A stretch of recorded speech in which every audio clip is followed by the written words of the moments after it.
Okay, officially, and we all have to remember that this is on this we're being recorded. Um, but it's a good way of catching up and remembering what exactly went on because we meet every 2 months, and so that's quite a distance between meetings. Um, oh yeah, Holly, why don't you start us off then? Okay, I was just remembering where all the buttons were to if I could share. I'm going to work on sharing my screen. If I have notes here. Here we are.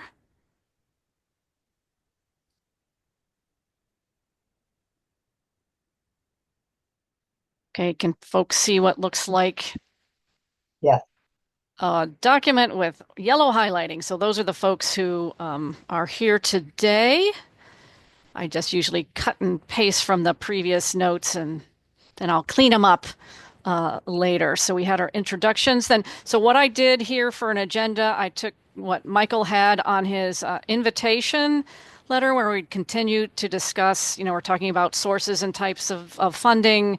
We've been talking about the size of the watershed to include in a watershed planning effort, other benefits to watershed planning. And then I thought, we had started also to talk, continuing really to discuss who might be a grant applicant.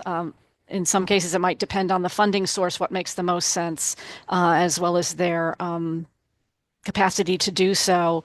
And if I thought, do we, who might be able to help with developing that application? And then there's timing and due dates. We might need some match requirements. And then, any other business as well. Feel free to step in anytime, anyone. And I see, did Tessa, you put something in the chat? Yeah, I'm not sure when it could go on the agenda, but I just wanted to, I thought it would be interesting to this group since Mm. I spoke to Lauren from the EPA last month, to sort of get an update on how the Shroud Superfund site remediation is going in relation to the parts of Indian Creek that are on the Shroud property. And she sent me their preliminary findings from their water quality and sediment testing of Indian Creek, which I can share with the whole group. But in terms of timeline, they're saying that they're still in the remediation investigation phase. They're collecting and analyzing sediment samples, and that'll be ongoing into 2026. Once that's complete, they'll begin the ecological and human health risk assessments. And then after the assessment period is done, that's when they'll propose cleanup activities, and share it with public groups like such as ourselves. But so it does seem like it is a pretty long process. But I just thought it would be important for this group to stay in touch, given like overlapping timelines between what we're looking at with Wolf Lake and what they're doing with Indian Creek. No, that's great. I Yeah, didn't catch. thanks, Tessa. Um, this was the last year was the first year that she didn't give us a report on where they were, and so this really is a great substitute for that. So, and that explains that she might not talk to us until 26. But anyway, that was good. Holly, I'm sorry. No, I didn't catch all that, but I will listen to the recording and get it down here. But it sounds like Tessa, if she would share any preliminary findings, those again should be kept. I mean, they're not for the general public. Is that my understanding? Well, she was able to share them with myself and my team, and we were disseminating it to the Watershed Alliance. So I think I Okay. can share it with this group as well. And Yeah, also, I have a write-up that instead of going back and looking at the report recording, you could just put that in the notes if that's helpful. that would be helpful. Yeah.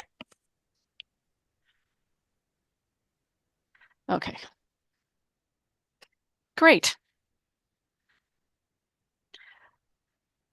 So, Michael, do you want to like kind of just again just talked about sources of funding, kind of going to that for developing a watershed plan?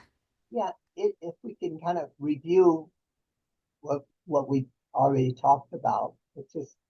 Um, it's been 3 months since we last met, so Okay, so what I did toward that, I actually I'm going to stop sharing this thing and then I'm going to share something else. I started to put together a table of grant. Let's see if I can find it now. Grant. I mean, you never find there's so many windows open, right? Good heavens, what a mess. That's because I don't have it open. You have to have your window open, your document open, and then I can share it. And then which version here? I have a few drafts, try to neaten it up here. Hang in there with me.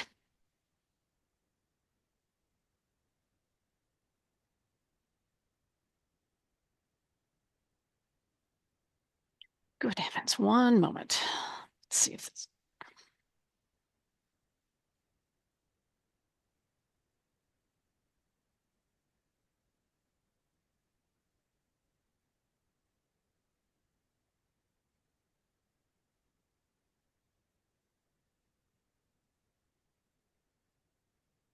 All right, what are you seeing right now, folks? um, the it looks like your notes from one, Today? yeah, 122. Um, I'm seeing a screen with the names of your different files on it. Oh dear. Okay. So I was just in another meeting where someone was having trouble with this. Now it's me.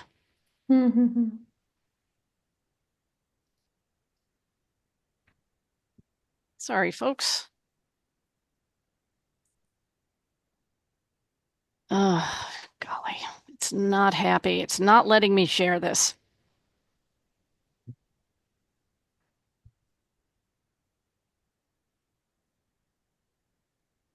I'm going to try one more time, and if it doesn't open up, then we are just going to have to talk about it.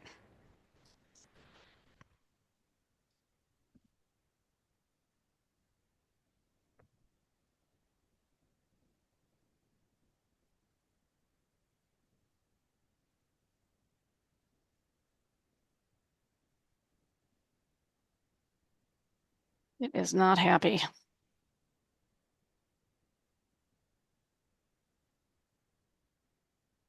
I must have pushed a different button.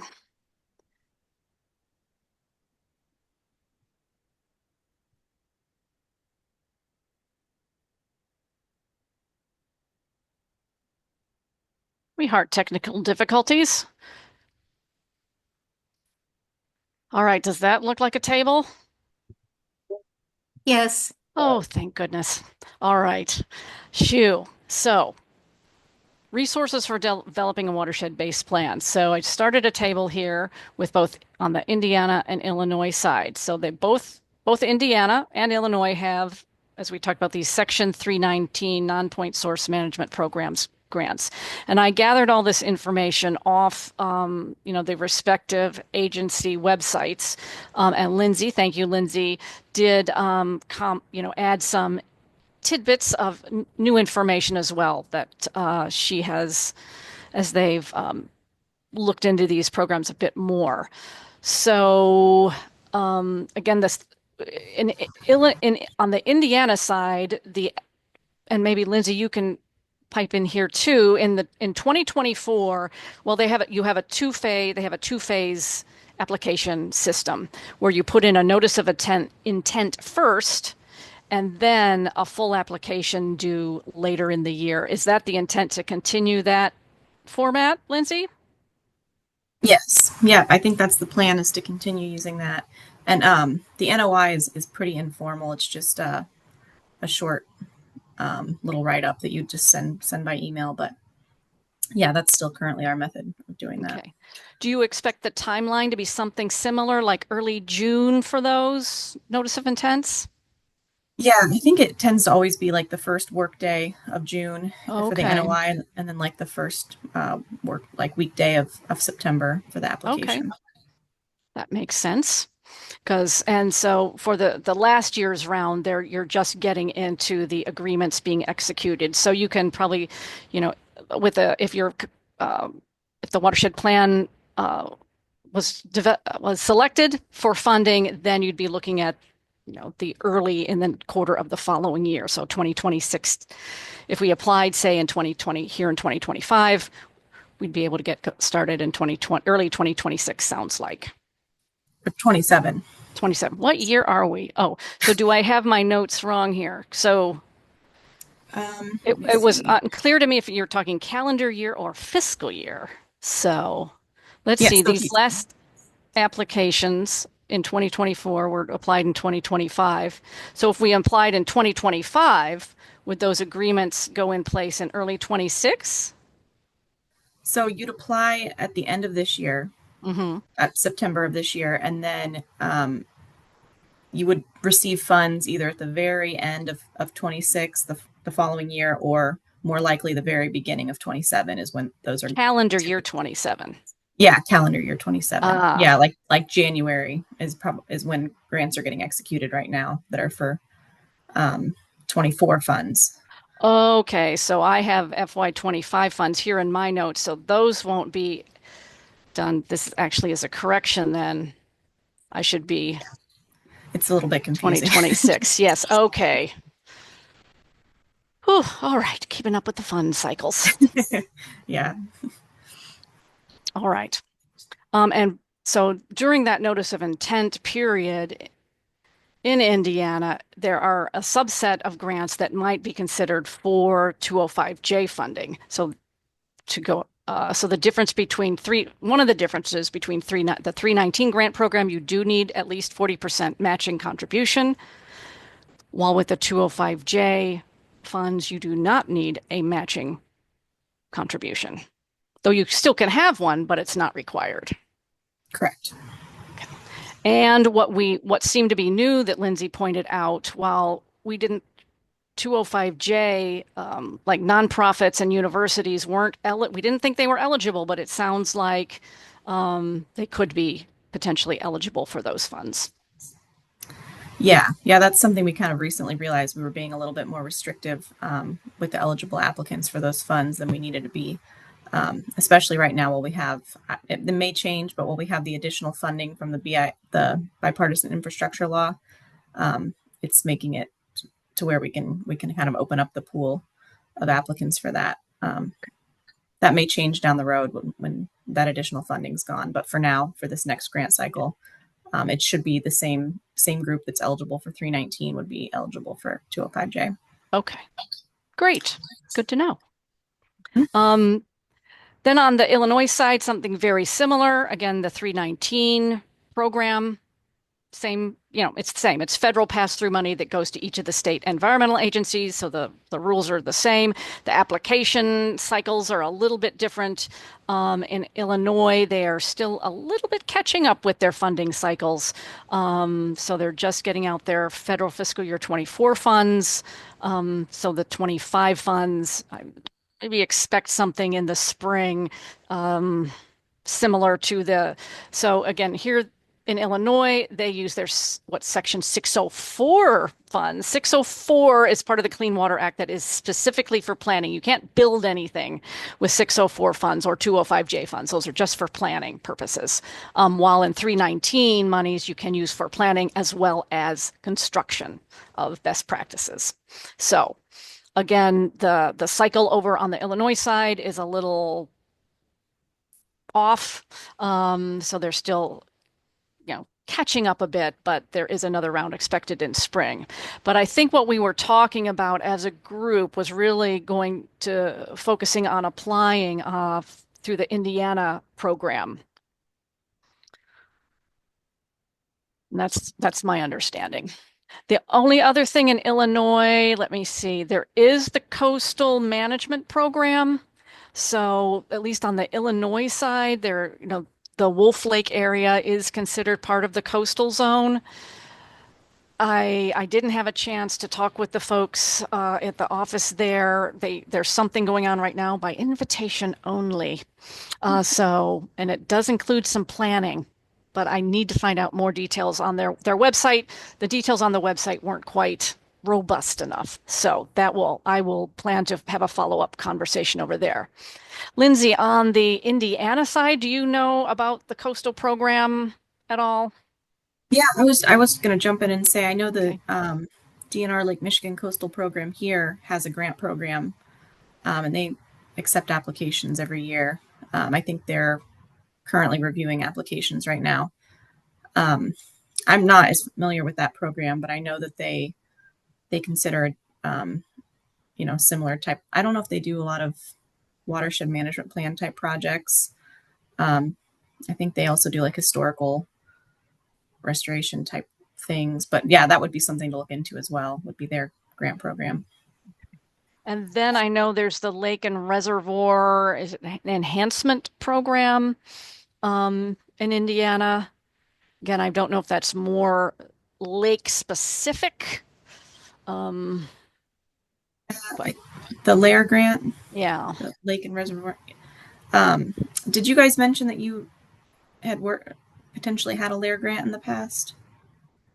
I Uh, thought, we applied for one in 2005 or in that period, and we had received a grant.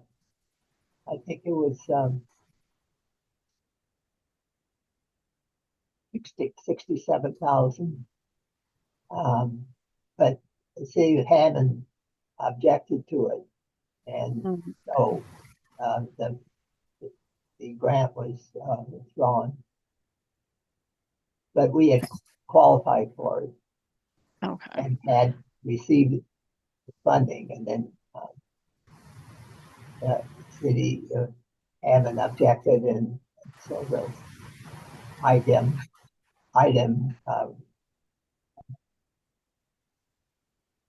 Or DNR, right? or yeah, DNR. I'm sorry, kept the funding.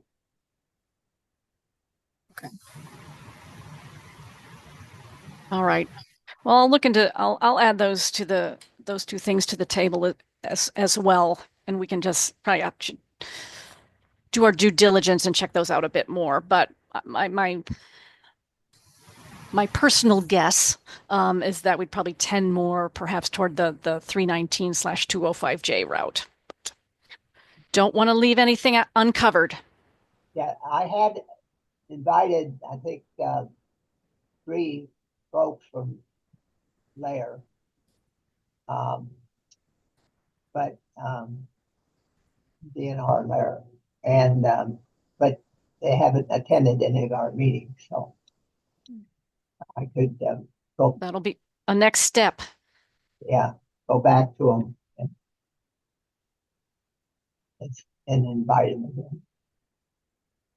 They were invited to this meeting, but they haven't shown up. Okay. So again, I think so those sources of funding, types of funding, I think does anyone else have anything that I perhaps has also been missed? I'd like to say the cost of doing a full watershed-based plan based on my own experience is certainly, I think you're saying with the 205J typical grant awards are between 100 and 200,000, and I would certainly think, that would probably, is indeed the needed range for a watershed of this type. Even though we might be looking at a smaller area, there are, you know, it's there's many stakeholders, many types of land uses, many things to consider. So I think the $100,000 to $200,000 range is indeed reasonable, and I would expect it probably to be even on the higher end of that. And between the different grant funding opportunities, Indiana versus Illinois, it which one is the one that you can work on both sides of the state? My understanding of that's the Indiana. Okay, In Illinois, well, they're not going across the border with gotcha. with the planning. So thank you, Indiana. Yeah, and it's nice to know about the nonprofits being eligible applicants too. So that's great to Mhm. hear. That is Mhm. good news. I have a question. I know it says you should talk to your grant planning specialist or your grant application specialist about this, but could we have sort of a general idea, please? I understand that the 319 grant application process is huge with 9 areas that have to be addressed, and you need 40% match and things like that. So I think in our recent discussions, we've talked more in terms of either the 604B or the 205J. So we've heard that the 205J, did I get this right? You would apply for a 319 grant, but would you make it clear that what you really wanted was more modest, the 205J, or how does that work?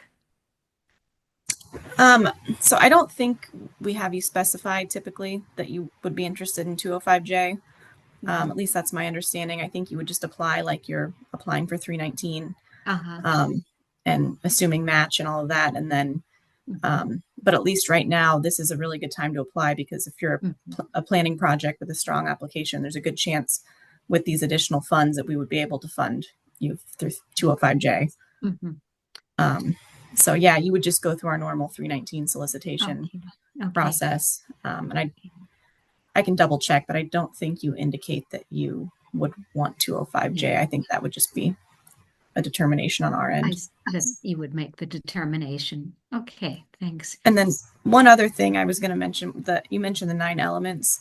That's referring to our requirements for any watershed management plan Oh, on okay. either funding route. So that's just Okay. the 9 elements That's of a for all of watershed. them. Yeah, Okay. you have to meet that regardless as an EPA Okay. requirement. I think the thing that I found, perhaps the biggest hurdle would be coming up with that 40% matching commitment. And I understand it can be a combination of volunteer hours with funds. That I think could be a challenge for us, but Michael, would you like to say a little about that? Um, we we have to meet the challenge. Hmm. Um, whatever it ends up to be. So, um, Is that something you want to talk more in depth now? Some fun potential match mechanisms, or have that as a topic at the next meeting, yeah, to think about that. You can add, there's many ways to go about it. yeah, and um, my experience has been just limited to layer, but and there uh, we had a smaller match, and and we were going to handle it fairly easily. Um, so it just, I think you almost have to wait until um, you you know exactly what you have to do. So I would think maybe we could just uh, Like, you'll know what you need. yep, to know what you need and how you can deal with it. Did I hear you say that you instead of money, it can be hours, volunteer hours? It could be the challenge. So yes, the Yes, challenge there, you have to document all that, right? So I assume, Liz, keep track of that. Who did it? How many hours? Maybe it's kind of like a timesheet. Right. And then document that. So, So is that something that we this year should be do like when we're doing our water testing, is sampling, or is that is that something that would count for hours? it only can be during the grant period. So, and Oh, directly related to the grant. So, I don't know, like Lindsay, if you're having a steering committee meeting, is the time spent by each of the, like, let's say you have the steering committee and you have, you have the public works director and a trustee from each village and, the director of this environmental group and that group, all those folks, is their time, their 2 hours of time spent at each meeting usable as match, at some, Yes, okay. I believe so. Yeah. Yeah, you can a lot of our match from our groups comes from in kind. Yeah, from just time spent at meetings and at, educational events and things like that. So in terms of like the water testing, Lisa, I'm not sure, that may or may not necessarily be part of a grant. That if you're going to be collecting new data, like for example, on the Illinois side, you would have to have an Illinois EPA approved quality assurance project plan. And is that same on the Indiana side? If you're collecting data that's going to be used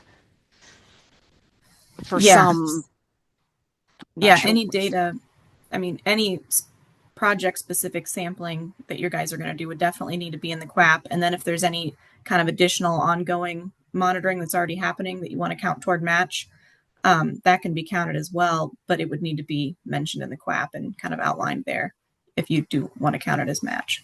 And so you probably need to have a pre-approved QAP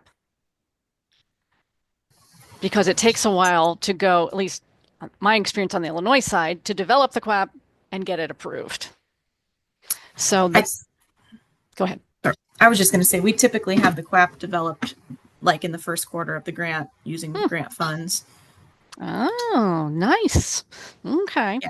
So that'd be something to consider, whether we actually need or you have to decide as a group, do you want to include any type of ongoing monitoring to help support plan recommendations, or do you feel you already have maybe you have enough information to support plan recommendations? I mean, so I think that's one of those considerations. You have X amount of money that you can probably get for the grant for the purposes of like you say, you have to do all that work to meet those 9 elements, right? You kind of do a watershed resource inventory. You have to have goals and objectives. Might have to do some field work to assess stream bank and shoreline conditions and maybe detention basin assessments, for example. Do pollutant load modeling and then, have outreach and education and gather information on, potential projects. So whether, figuring out how much all that value of all that, are you going to, the water quality piece is something we'll have to think about more. But good to know that if we do want to do that, we can develop that QAP in the first quarter. Or, if they have one, if they work on it and have one in advance, Lindsay, and then just if it's already approved on the by Indiana, we can just move right into water sampling right away. I'm not sure you can do it ahead of time before the grant starts, you mean? Well, no, if the QAP was in place, then once you have your signed agreement, you don't have to wait a quarter to have a QAP approved if you already have it approved. You couldn't start sampling until that QAP has been Yeah, we just state require approved. You submit it for approval 30 days ahead of sampling, and then Okay. we would get it approved within 30 days. Okay. So it's some work that could be done before the grant, but again, anything that you're going to use as match must be done during the grant period. Yeah. Does that make sense, Lisa? Yeah, yes, it does. I just was trying to find money through volunteer hours, that's all. Love it. Yes. Wish You found it, Lisa. I definitely will look at all those I mean, it's angles. something to think about, Michael, that Mhm. maybe you need to, like, it needs to be a little more formal and when we're signing in and signing out time-wise with our, and irregardless if we are including it here now, this is a 10-year, right? A 10-year water cycle. We're going to be testing for the next 10 years. So it maybe needs to be something formal we should have, right? When we pick up our Yeah, water sampling, we sign in or we, document a little bit more how much time we're actually spending. right. Maybe you have a With shared Dave. spreadsheet or something that people Right, just sign in. This is the date. This is how much time I spent. This is right, just a quick thing. This is where I went, the right, samples I collected at blah, blah, blah. right. Does that make sense, Michael, then to add that to Dave for Dave Harnish that we do it Yeah, there? I think the information that Dave has kept uh, um, would apply.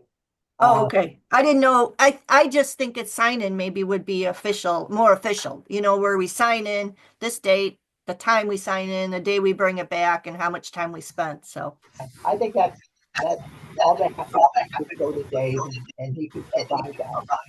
Did yeah. we complete our second year or our third year? I think we are heading into our third year. Right. Okay. So we've done it for 2 years and expect to do it for the next 8 years. So it's an ongoing process, and the information, and it's covered April through October. So those are the months of the year that it's So being. Dave does keep track. Yes, he does. That's that's his job. I don't know if he's ever kept, I mean, I don't know if he Does, keeps track of our hours though. I mean, he's never asked me how long. mm, That's what I'm saying. I think it should be something official that, yeah, I you wake might. up at 9 o'clock and then, I Oh, spent okay. Okay. I see. something with a signature on it so that I don't know. I'm just, Yeah. I But yeah, maybe that's somebody add a step, let Dave know how much time you spent, you right, yeah. know. And that's helpful also to be able to estimate how much right, match we might be able to provide in the future, during the right, grant period. That'd right, be right, that'd be right, perfect. right. Because it is a lot of time. I mean, I do four different sites, so it's not something that is just, 15 minutes of my time, you know? Mm-hmm. Yeah, so,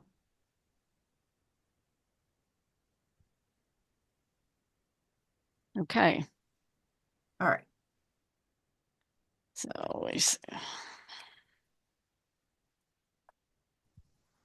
I'll say the group suggested that we add hours spent. Documentation. All right. Good. Um, so in terms of applying, the grant applicant itself, again, with that expansion of potential, recipients for 205J funds. So it sounds like it could be Alwi itself. We had talked about it could potentially be if NERPC could be that entity applying.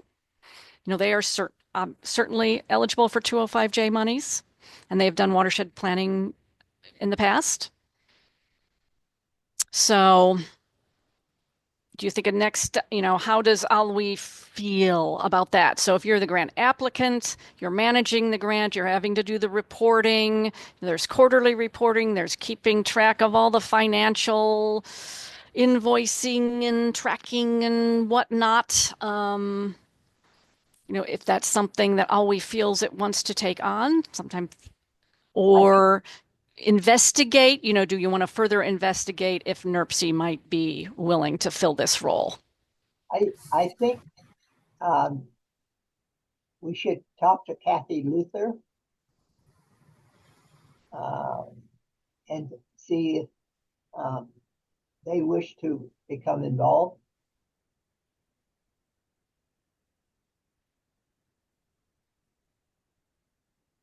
I'll also just add that Friends of the Chicago River, we do it this often where we take on leads of grant applications for the administrator and we just pass through the majority of the funds to our partners as part of the Watershed Alliance. So we could potentially do it if you think that's the right fit. But is that if it's for an Indiana grant on that side, Lindsay, would that be acceptable or not with the Friends of the Chicago Red? Um, my first thought is no, but I'm not sure. I'd have to check on that. I'm not sure that they could be the grant holder. I'm going to make a note to look into that though. Okay.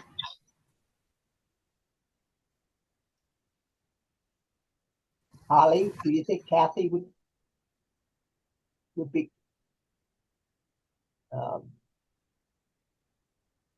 I think it depends how they feel about their staff, availability. I know they're working now on a climate action plan with CMAP for like an extended, up into Wisconsin, much of northeastern Illinois, and up into northwest Indiana on a big climate action plan that's due, might be due by the end of this year. So, but I think with this grant cycle, that you know, what I'm hearing is you're applying in 2025, you're not going to start until like say January 2027. So I think my guess is, they'll feel more comfortable knowing that this climate action plan will be behind them, and they may feel they have the capacity to be a grant administrator. And I imagine again, would be potentially bringing in a consultant to do some of the, data gathering. yeah. Well, Ollie's Work as well. Ollie might be part of that climate program, Mm-hmm. which starts in 1st of July and goes through the end of June of 26. And I don't know, but I don't know if it's any of that would apply. I'm not sure. It's still is not here. So, but I'll look at. Yeah, he's here. Phil is here. I think he was. But Yeah, he's still here. Oh, okay. Well, we're talking with someone tonight at 6, so I'll check that out. I don't think that would apply, but I'm not sure.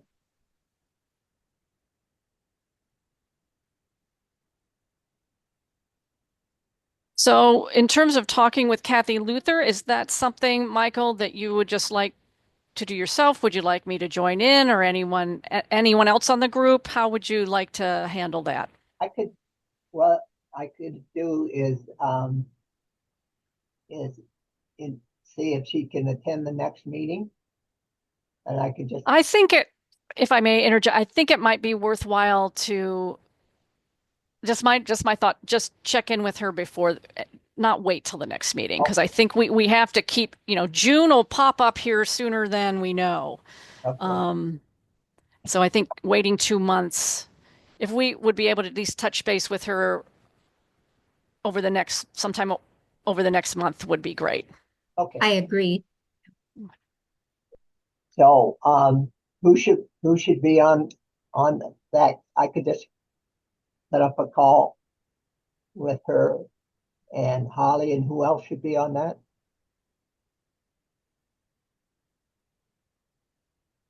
Oh, just the three of us then. I Okay. mean, that's fine. You just want to gauge initial interest and see Mhm. possibility. It doesn't have to be Right. complex. That's right.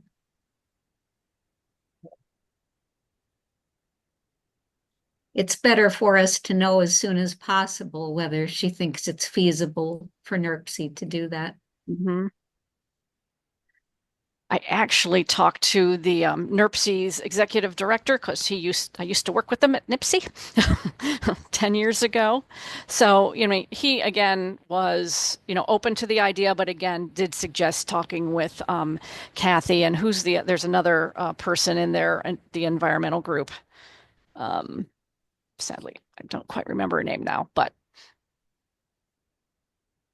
he was definitely open to the idea and just to talk with those folks because they in the environmental group they'd know best. Oh. Okay, so we'll. So I'll get in touch with her in the next 2 weeks, Holly, and maybe we can and set up a time for the three of us to talk.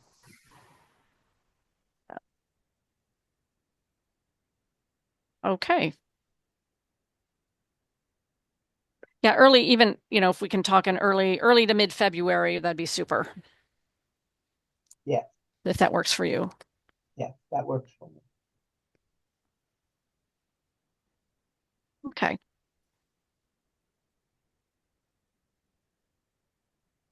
All right. And so again, timing of all that, I'll double check the calendar so it'll be a June NOI, early June and early September due date. Again, just thinking that we're with the 319/205J path in Indiana. But of course, in the meantime, I'll also look into those other grant programs as well. We talked a bit about the grant match requirements. We can use kind of first develop our framework, see where volunteer hours may come in. There's also the possibility of, I don't know if you want to go with this, but some small cash match, whether it's each certain entities, chipping in. You'd have to figure out what that would be. I don't know if Alwi itself has some extra funds in the coffer. A small, $1,000 or something, which might be, it might be too big a piece of your budget. I don't know, but just all these things on the table. Yeah. And we can address that at that time. Yeah. Okay. What is there anything else? I feel like I have a lot of next steps, but if there's something we want to talk about in more detail, Michael. Yeah. I don't have anything in mind for that. Bill, do you have anything?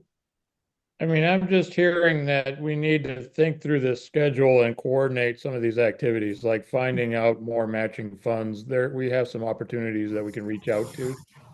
I'm just trying to figure out when to do that so that we do it all at the same time. That's all I'm doing. I'm thinking of the back to the timetable here of how to get So all we this. should. And as Holly said, this is going to come up soon. That's field season for me. That's a busy time of year when we're talking Yeah. July, August. So that's a tough. So we kind of have to have a lot of this at least thought through before June. But when you submit the notice, do you wait to hear back whether you apply for the full one, or do you just move forward? Good question. Yeah, I think with the NOI, you just submit that, and that gives you the opportunity to go ahead and apply. And then you just go ahead and apply. So we can think about this beforehand and not feel like we're wasting time. Yeah. Okay. All right. That helps actually. Okay. But I say you can't apply for 319 if you did. Well, you can apply for 319 if you didn't do the NOI, but I think you'll get rejected. Sorry, no NOI. Yeah. You're out. I think that's the current policy. So how difficult is that to do? Like, can you just give a head? I'm like, is it, a 1-page form? Is it a 25-page form, or what? How much do you need? The NOI? Yeah. Uh-huh. Yeah, I think it's just like 5 questions, I believe. Is that look at possible to share, or? Yeah, let I me think see it's if I can. yeah on your website. I think I need to stop sharing. So let me do that. Let me see if I can get that pulled up. Look at the current solicitation.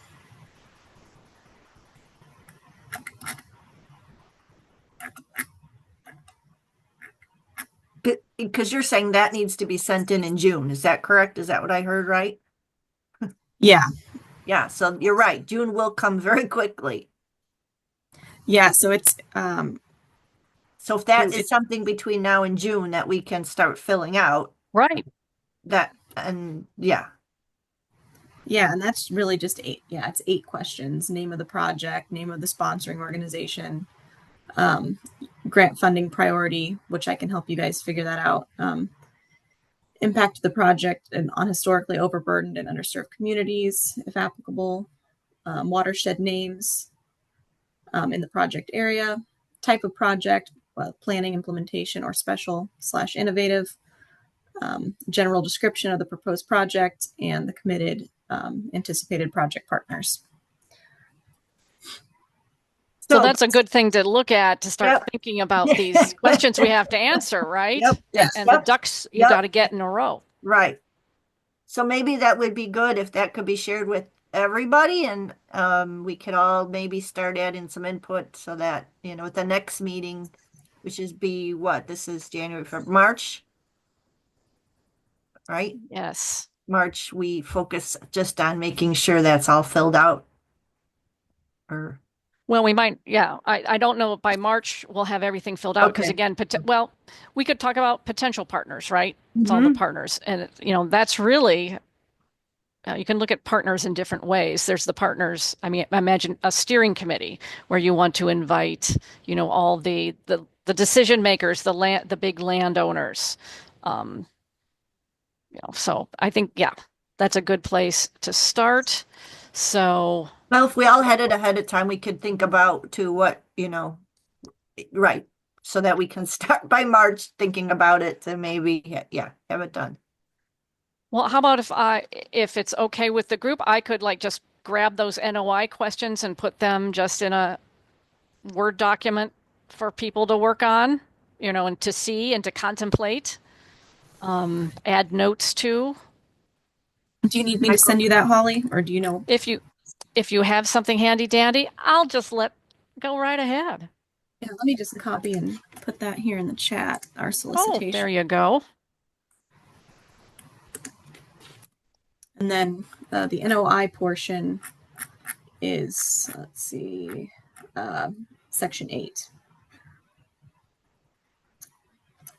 Okay. So yeah, but is this the current, like, will this change for this cycle or? It shouldn't change too much. Yeah, this was for the FY25, so I think we sometimes make a few little tweaks, but yeah, Okay. It should look pretty similar to what you see here in this document. Okay, super. Thank you. Michael, are there people that should be here today that aren't here, so they should get a copy too, right? So if I send that to Michael, you can just send it out to, there's a group of additional folks as well who've been active in helping think about planning ahead here. I can send it out. The folks have been meeting for not over 25 people, so it's kind of limited to those 25. So I will,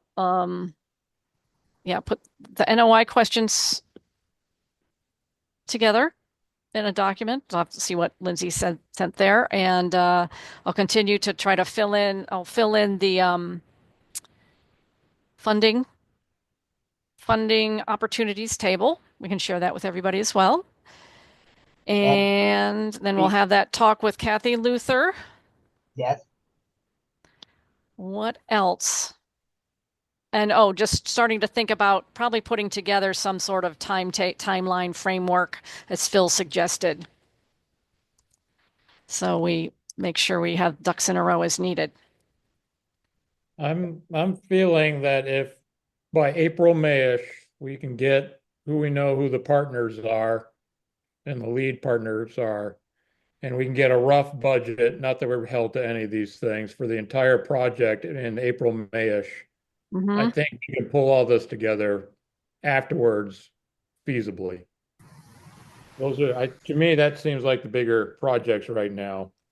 And I mean, when I say budget, it's very loose, but at least it gives us an idea of what we're looking for and then trying to pull all that stuff together. And then it gives us time to pull all those details together. So I kind of see that as our benchmarks, if that fits with what other Yeah, people are thinking. that seems reasonable. Um, Lindsay. Okay, there's a cardinal flying at me in my window. Okay, it's kind of cute. Okay, but you didn't get confused. Um, let's see, Lindsay. With the application, at least I know on the Illinois side, oftentimes they'll have like consultants will be like working with a say a municipality is the lead applicant, but the consultant will put the application together and just kind of be written in as they're going to be doing maybe much of the work. Is that something that is feasible on the Indiana side as well? Like it's kind of like writing in your consultant that's going to be doing the work, or does that have to go out for bid after you have the grant? Um, I think you can go ahead and put them on the application, but I'm not sure, like, you wouldn't be able to be paying them for anything they're Right, doing until the grant starts. So, right. um, I'm not exactly sure how groups that use consultants go about that initial process with the application. I can look into that a little bit more too, but yeah, I'm not super familiar with how that Okay. works. Just want to know the process there because if you have to go out, you can't have your consultant like almost ready to go, then that's going to take a little bit more time to get that going. I think you can go ahead and decide. I mean, I guess maybe I don't fully understand your question. If you want Maybe I'm not saying it very well. to, Like it's already the village of, Rock Island has says, we're going to be using XYZ consultants to do our watershed resource inventory. And they're written, here's our consultant. Maybe that's a line item in your grant budget form. It says, consultant, $50,000 or something like that. So I probably should just take a look also at your grant, yeah, you would definitely your include budget that form. like in the budget table and all of that you're going to be under, yeah, using a consultant. But I don't know if we typically, if the applications mention like a specific, who's specifically going to be used or anything like that. So that's right. If Yeah. you're gonna, can you have that consultant already selected, or do you have to wait and go through the selection process after receiving a grant award? Um, I assume you can already know who you're going to work with. For the Lair grant, I remember that we had the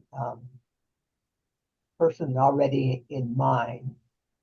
We got about 6 or 7 responses to our inquiry, and they each bid on it. And I guess we never got around to selecting one because that was to be after we received the money. We were going to do that. So Okay.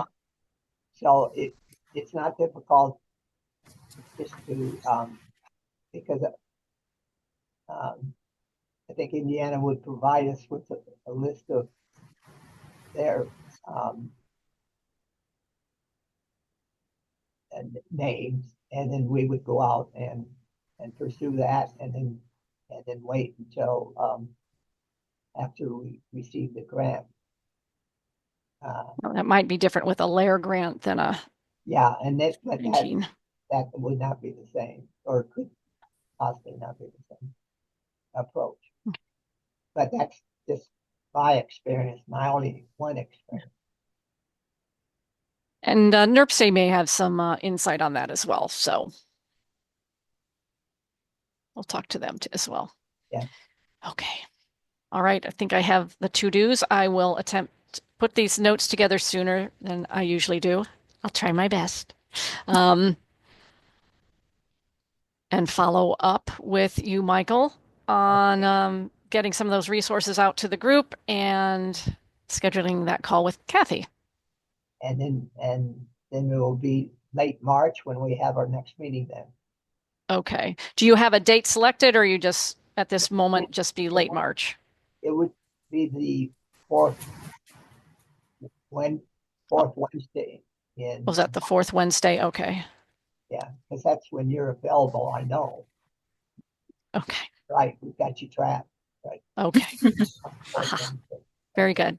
Yeah, it's March 26th. That's the 26th. Yeah, there's a few conferences in between there. The National Monitoring Conference, which happens every other year, I think. It's up in Green Bay this year, so I'll be going to that in more early March. So looking forward to that. And then the state lakes programs. I know Illinois has their Illinois Lake Management Association, and then I am meeting in mid-March, and then I imagine there's the Indiana. There's still an Indiana Lakes Association type group that might be meeting as well. Oh, Anywho, you'll have all that information okay. to offer All us. right. Gotta love our lakes. Okay. Well, I want to thank everybody for attending today, and we'll see everybody in 2 months then. Sounds good. And Thanks, thank you, Holly, everybody. Take care, everybody. thank you for guiding us through today. Thanks, everyone. All right. Bye-bye. Bye.